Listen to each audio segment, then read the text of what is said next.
So guys आज हम अपना ये वाला क्वेश्चन करने जा रहे हैं जिसमें हमें बोल रहा है कि find the nth term of the series 1 + 2 + 4 + 7।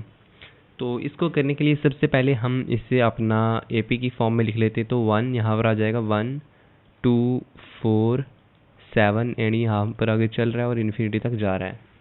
तो ये हमारे पास एक एपी है। तो सबसे पहले हमें क्या करना है कि इनका कॉमन डिफरेंस फाइंड करना है। तो यहाँ पर इन दोनों के बीच में कितने का डिफरेंस है, 2 - 1 1, और इन दोनों के बीच में हमारे पास कितने का डिफरेंस है, 4 - 2 2, और इन दोनों के बीच में हमारे पास कितने का डिफरेंस है, 7 - 4, जो कि हमारे पास 3 आ रहा है। तो हम यहाँ पर देख सकते हैं कि हमारे पास कॉमन डिफरेंस नहीं आ रहा। तो अब हम क्या करेंगे, हम दोबारा से जो हमने अभी यहाँ पर ये डिफरेंस निकाला है इसका कॉमन डिफरेंस निकालेंगे। तो इसका जब हम कॉमन डिफरेंस निकालेंगे तो 2 - 1 1 आ रहा है एंड 3 - 1 भी हमारे पास 1 आ रहा है। तो यहाँ पर अब हमारे पास यहाँ पर एक कॉमन डिफरेंस मिल चुका है। तो हमें यहाँ पर कौन से स्टेप में मिला है, हमें यहाँ पर इसके सेकंड स्टेप में मिला है। हमें ये सेकंड स्टेप में मिला है। तो उसके लिए हमारे पास जो इक्वेशन बनेगी हमारे पास nth टर्म की, वो हमारे पास एक क्वाड्रेटिक इक्वेशन बनेगी। तो इक्वेशन किस तरह की होगी, सबसे पहले मैं उस इक्वेशन को यहाँ पर लिख लेता हूँ। फॉर एग्जाम्पल हमने उसे लेट कर लिया, Tn = an² + n + c + bn होगा यहाँ पर।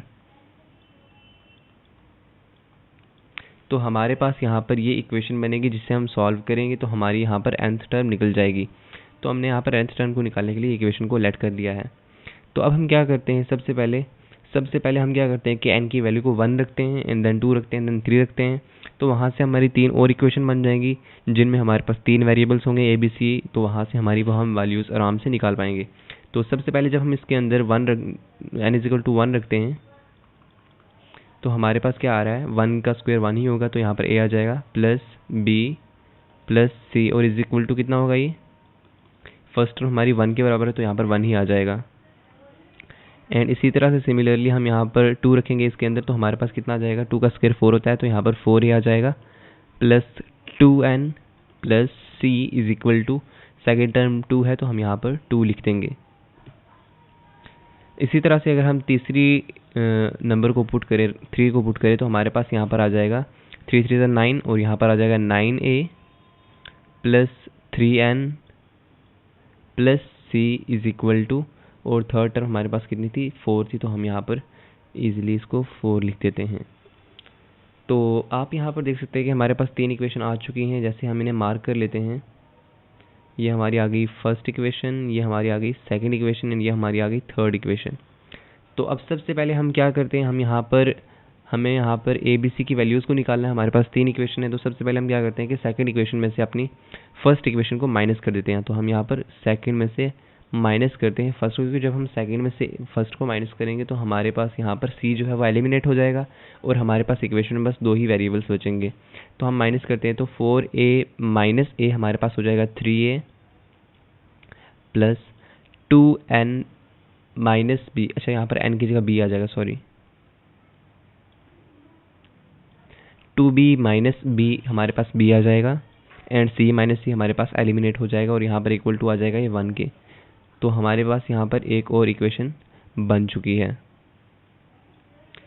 तो उसके बाद हम यहाँ पर क्या करते हैं कि यहाँ से हम अपनी b की वैल्यू को निकाल लेते हैं। तो b = 1 - 3a। तो जो हमारी b की वैल्यू है वो यहाँ पर कितनी आ चुकी है, 1 - 3a। तो इस b की वैल्यू को जो हम पुट करेंगे अपनी फर्स्ट इक्वेशन के अंदर एंड वहाँ से हम अपनी c को निकाल लेंगे a की टर्म्स में। तो यहाँ पर अब हम पुट करते हैं input b = 1 - 3a in equation first. तो हमारी फर्स्ट इक्वेशन है a + b + c = 1, a + b + c = 1। a + b की जगह हम क्या लिखेंगे, 1 - 3a + c = 1। तो अब यहाँ पर देख सकते हैं कि a - 3a हमारे पास -2a हो जाएगा एंड यहाँ पर प्लस c = इस 1 को हम इधर भेज देते हैं तो यहाँ पर 0 हो जाएगा।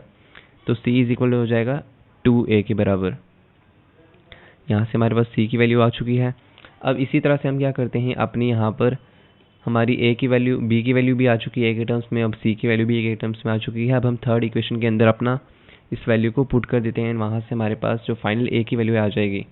तो हमारे पास थर्ड इक्वेशन जो है वो ये वाली है। तो हम यहाँ पर लिखते हैं 9a plus 3b plus c is equal to 4। अब हमारे पास b की वैल्यू क्या है यहाँ पर 9a प्लस b की ये वैल्यू पुट करनी है हमें, तो हम यहाँ पर 3 और ब्रैकेट में लिख देते हैं 1 माइनस 3a प्लस हमें c की वैल्यू को 2a पुट करना है, तो हम यहाँ पर लिख सकते हैं plus 2a is equal to 4। अब हम इसे सॉल्व करते हैं 9a plus 3 into 1 3 minus 3 into 3a, तो यहाँ पर हमारे पास हो जाएगा माइनस 9a हो जाएगा plus 2a is equal to 4। तो सबसे पहले 9a से हमारा ये 9a कट हो जाएगा और यहाँ पर हमारे पास हो जाएगा 2a इज इक्वल टू 4। इस 3 को हम इधर भेज देते तो माइनस 3 हो जाएगा, तो यहाँ पर 2a इज इक्वल टू 1 हो जाएगा और a इज इक्वल टू 1/2 हो जाएगा। तो हमारे पास यहाँ पर a की वैल्यू जो है वो आ चुकी है। अब हम b की वैल्यूज़ को निकाल लेते हैं, तो हमारे पास ये a की वैल्यू आ चुकी है। तो b की वैल्यू जो है हमारे पास 1 माइनस 3 है, मतलब कि 1 माइनस 3 इंटू 1/2 जो यहाँ पर 3/2 हो जाएगा। देन उसके बाद इसको हम क्रॉस मल्टीप्लाई करते हैं, तो हमारे पास यहाँ पर हो जाएगा 2 माइनस 3/2 जो कि हमारे पास हो जाएगा माइनस 1/2। तो हमारे पास b की ये वैल्यू आ जाएगी। एंड इसी तरह से हमारे c जो है c is equal to 2a है, यहाँ पर हमने लिखा हुआ है, तो c is equal to 2 into 1/2 हो जाएगा, जो कि हमारे पास 2 से 2 यहाँ पर कट हो जाएगा, तो c इज इक्वल टू 1 हो जाएगा। तो अब हमारे पास a b c तीनों की वैल्यूज़ आ चुकी है, तो अब हम इसे डायरेक्टली अपनी इक्वेशन के अंदर पुट करते हैं। हमारी इक्वेशन है यहाँ पर an² plus bn plus c, तो हम इसके अंदर से पुट करते हैं। तो हमारी इक्वेशन जो थी वो थी an² plus bn plus c। Okay, so अब हम सबसे पहले a की वैल्यू को रखते हैं। a की वैल्यू तो यहाँ पर हमारे पास कितनी निकली है, 1/2 निकली है। ये हमारी a की वैल्यू थी यहाँ पर, तो इसको हम यहाँ पर पुट करते हैं 1/2 n² प्लस b की वैल्यू यहाँ पर माइनस 1/2 है, तो हम यहाँ पर लिखते हैं माइनस 1/2 n प्लस c की वैल्यू हमारे पास 1 है, तो हम यहाँ पर 1 लिख देते हैं। देन इससे हम थोड़ा सॉल्व करेंगे तो हमारे पास आएगा 1/2 n² minus 1/2 n plus 1। And इसे हम अगर और सॉल्व करना चाहें तो हमारे पास क्या हो जाएगा, अगर हम यहाँ पर इसका हम इसको करते हैं तो हमारे पास आ जाएगा n² minus n upon 2 plus 1 हो जाएगा। एंड इसे जब हम सॉल्व करेंगे तो हमारे पास आ जाएगा n² minus n plus 2 upon 2। तो ये वाला जो है हमारा यहाँ पर फाइनल आंसर आ जाएगी, ये हमारी nth टर्म आ जाएगी जो हमें यहाँ पर फाइंड करने को बोला हुआ था क्वेश्चन के अंदर। सो यही था हमारा क्वेश्चन। Thank you.